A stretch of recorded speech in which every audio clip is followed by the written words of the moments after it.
நான் stop comedy நடந்துகிட்ருக்கு பாமகவில். அப்பாவுக்கும் மகனுக்குமான சண்டை வந்து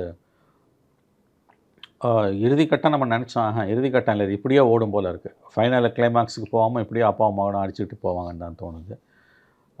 கட்சி காலி மொத்தமாக. நாளைக்கு அப்பா புள்ளி ஒன்று சேர்ந்தால் கூட அவங்களோட 4% ஓட்டு வந்து செதறி இருக்கும். அது 2லேருந்து 1.5% ஓட்டாக கிட்டத்தட்ட 1.5லேருந்து 2% ஓட்டாக சுருங்கியிருக்கும். ஏன்னா பாதி பேர் நாம் தமிழருக்கு போகிறான், விஜய்க்கு போகிறான், பாதி பேர் டிஎம்கேக்கு வராங்க, சில பேர் சில இதில் பாஜக பக்கம் போயிட்டுருக்கு. அதனால் வந்து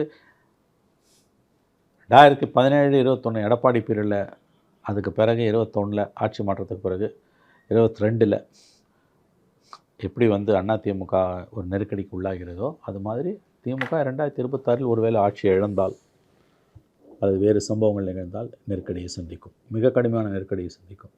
இன்றைக்கி என்னெல்லாம் அதிமுக நடக்குதோ அது அப்படியே திமுக இதை விட 3 மடங்கு மோசமாக நடக்கும், எழுதி வைத்துக் கொள்ளுங்கள்.